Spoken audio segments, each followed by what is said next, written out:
నమస్తే, welcome to Leo. మనతో ఉన్నారు పొలిటికల్ అనలిస్ట్ అంకమరావు గారు. సార్ నమస్తే. నమస్తే సార్, మనం చూసుకుంటే అటు అసెంబ్లీలో తీర్మానం జరిగింది, కంప్లీట్గా తీర్మానం తీసుకెళ్ళి లోక్సభలో కంప్లీట్గా ఉన్నటువంటి అన్ని పార్టీలు ఒక్క వైసీపీ తప్ప, అదేవిధంగా రాజ్యసభలో ఒక్క పార్టీ వైసీపీ తప్ప, అక్కడి నుంచి నిన్న ఏదైతే ద్రౌపది ముర్ము గారు సంతకం చేసేసారు, గెజిట్ నోటిఫికేషన్ వచ్చేసింది. ఇలాంటి సందర్భాలలో అసెంబ్లీలో తీర్మానం చేస్తున్న రోజు వైసీపీ మేము రాము అని చెప్పేశారు.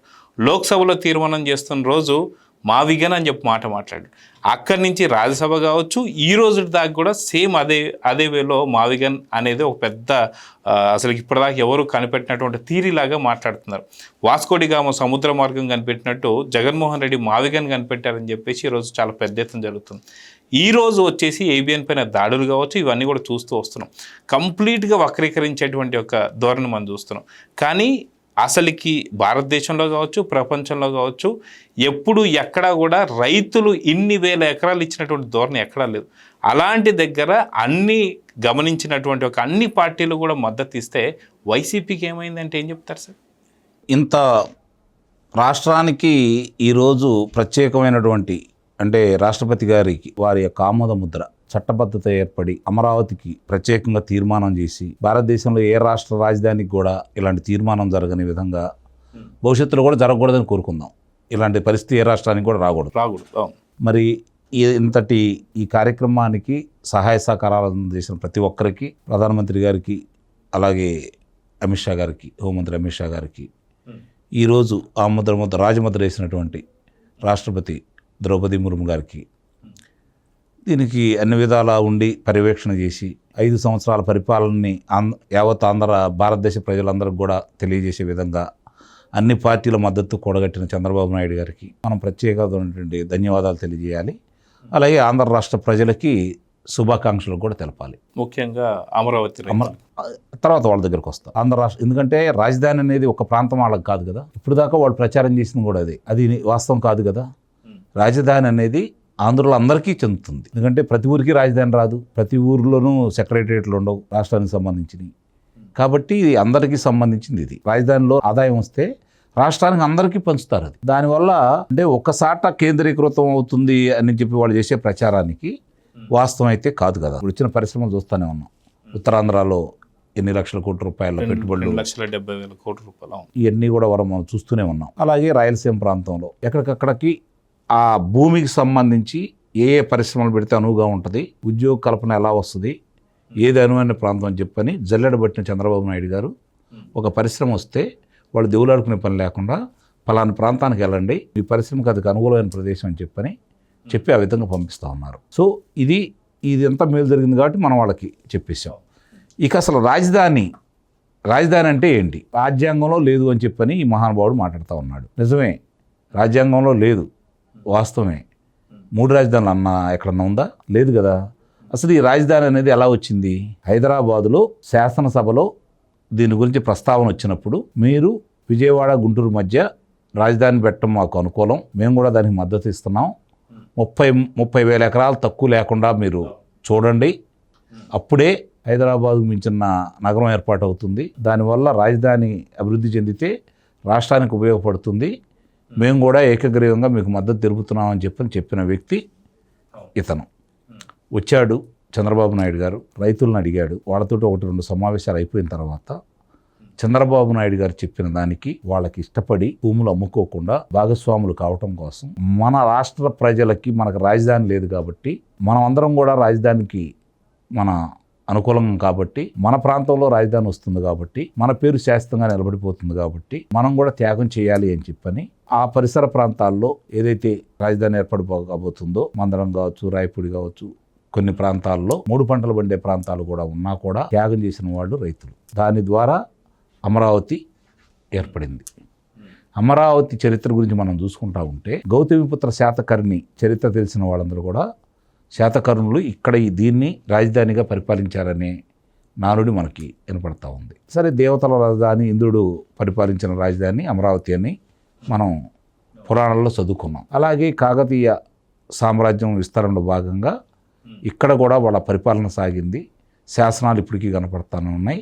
ఔషధాలయం ఇక్కడ ఏర్పాటు చేశారు. ఓకే.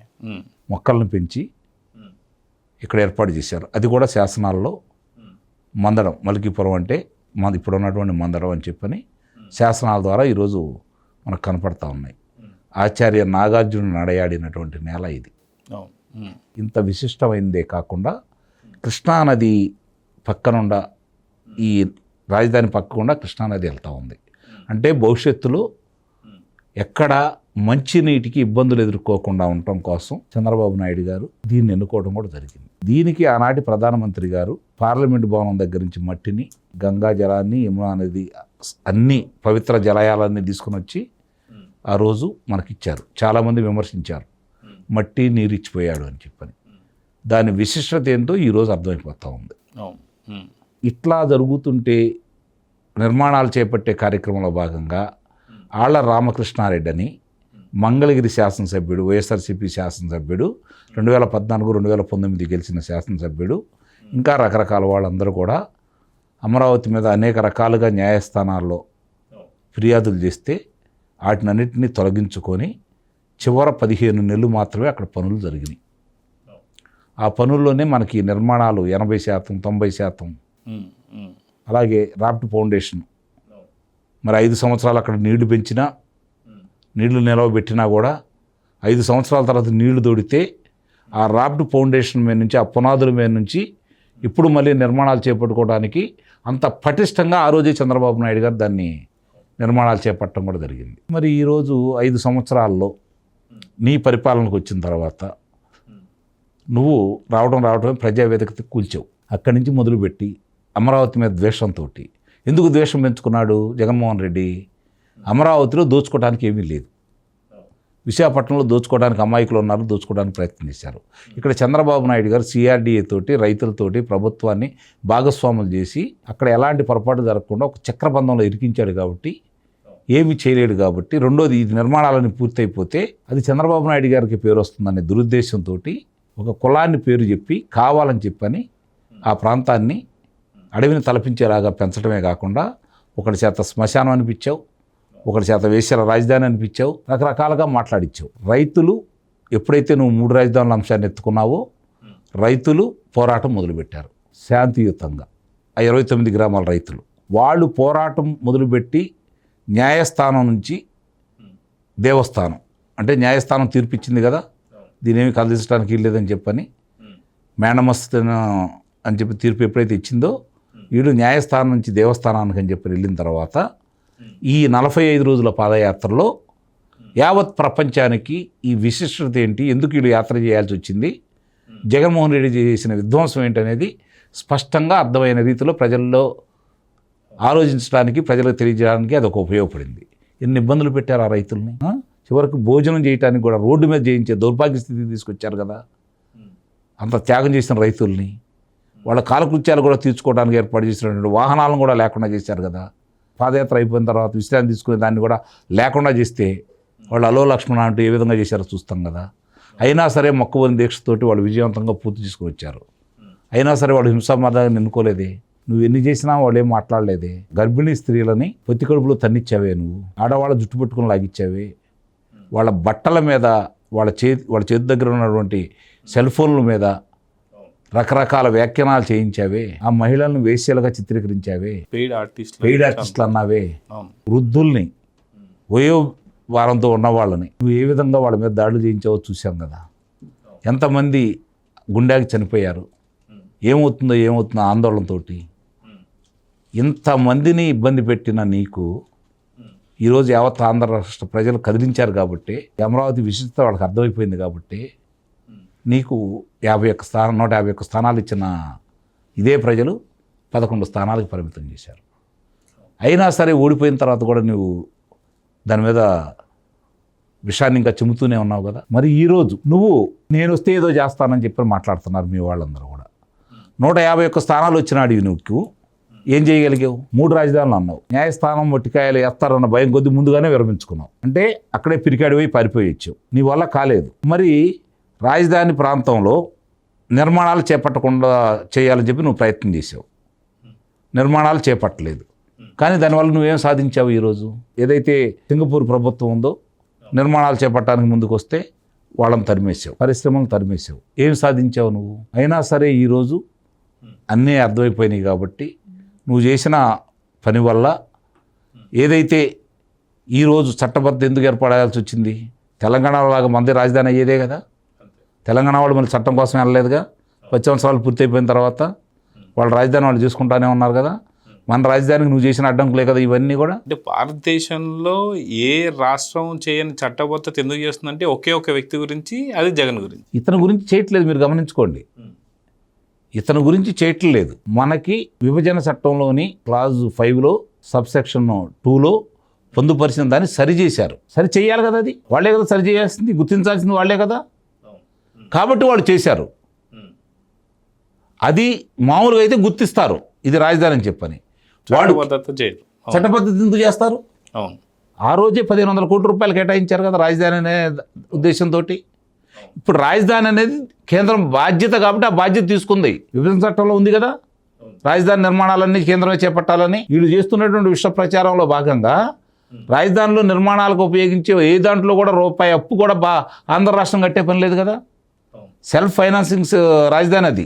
అన్నీ సంపద సృష్టించుకొని అప్పుడు అదే తీర్చుకుంటుంది. ఇవన్నీ చేయటానికి ఈరోజు నిజంగానే చంద్రబాబు నాయుడు గారికి ఒక మంచి అవకాశం ఇచ్చాడు జగన్మోహన్ రెడ్డి. అతను చేసిన తప్పులే ఈరోజు అక్కడ మేళ్ళైనవి. లేకపోతే ఇది ప్రపంచవ్యాప్తంగా గుర్తింపు వచ్చేది కాదు.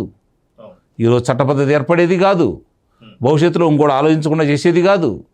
151 స్థానాలే వచ్చినప్పుడు ఏమీ చేయలేని జగన్మోహన్ రెడ్డి, అంగుళం కూడా కదిలించడానికి చేతగాని జగన్మోహన్ రెడ్డి, న్యాయస్థానం దగ్గరకు పోయి తనంతట తానుగా విరమించుకున్నటువంటి జగన్మోహన్ రెడ్డి రేపేదో చేస్తాడని మనం ఎలా అనుకుంటాం?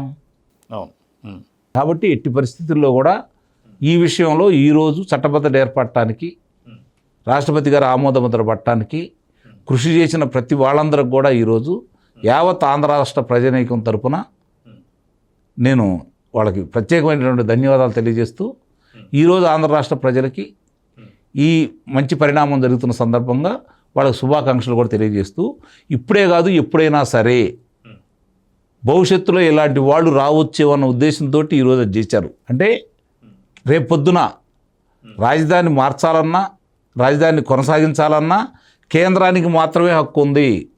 నీకు ఎలాంటి హక్కు లేదు, నువ్వు నీ గురించి ఎక్కువగా ఊహించుకోవద్దు అని చెప్పని ఈరోజు మీరు అనుకుంటున్న వ్యక్తికి ఒక హెచ్చరిక లాంటిది ఇది.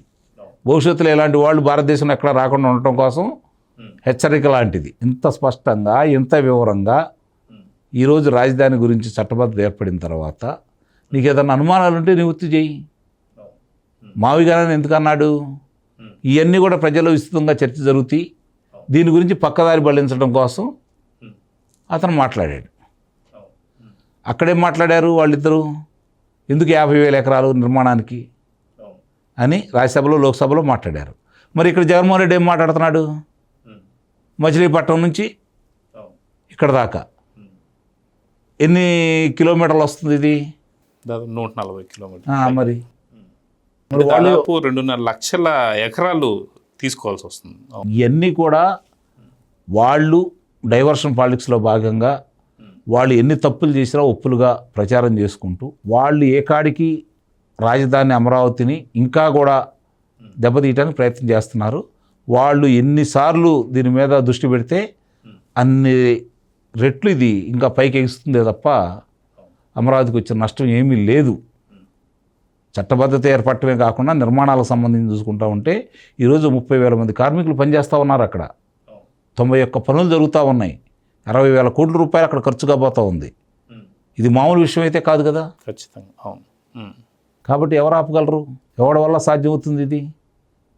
జగన్మోహన్ రెడ్డి ఇలాంటి వాళ్ళు 1,00,000 మంది వస్తే మాత్రం అక్కడ గడ్డి పరకలైనా పక్క తొలగించగలరా? అలా చంద్రబాబు నాయుడు గారు పకడ్బందీగా ఇరికించారు. కాబట్టి ఈరోజు అక్కడికి వెళ్తే నిర్మాణాలు చూస్తే మనకు అర్థమైపోతాయి. అలాగే రహదారులు చూడండి, అండర్ గ్రౌండ్ వర్క్ చూడండి. 100 సంవత్సరాలకు దిగులు లేకుండా ఎలా చేస్తున్నాడో చంద్రబాబు నాయుడు గారు. ఇవన్నీ చేయాలంటే 1 నెల, 2 నెలలు, 5 నెలలు, సంవత్సరంలో పూర్తి అవుతాయా? 5 సంవత్సరాల్లో పూర్తి అవుతాయా? నిరంతర ప్రక్రియ రాజధాని అంటే కొనసాగుతూ ఉంటుంది. ఇప్పుడు కొంతమంది భూములు ఇవ్వడం వాళ్ళు కూడా రేపు పొద్దున ఇవన్నీ చూసిన తర్వాత స్వచ్ఛందంగా వాళ్ళే ముందుకు వచ్చి ఇస్తారు. చూడండి, ఎక్కడ ఎలాంటి ఇబ్బందులు లేకుండా 2028 మార్చి నాటికే అమరావతి రూపురేఖలకి ఒక ఆకారం వస్తుందని అయితే నేనైతే భావిస్తున్నాను. సో ఇదండి మొత్తానికి అటు అమరావతికి సంబంధించి చట్టబద్ధత వచ్చినటువంటి సందర్భంలో ఆంధ్రప్రదేశ్ సంబంధించిన ప్రతి ఒక్కరికి కూడా మీకు కూడా శుభాకాంక్షలు లియో ఛానల్ తరఫున తెలియజేసుకుంటూ ధన్యవాదాలు sir. Please subscribe to Leo News for more videos.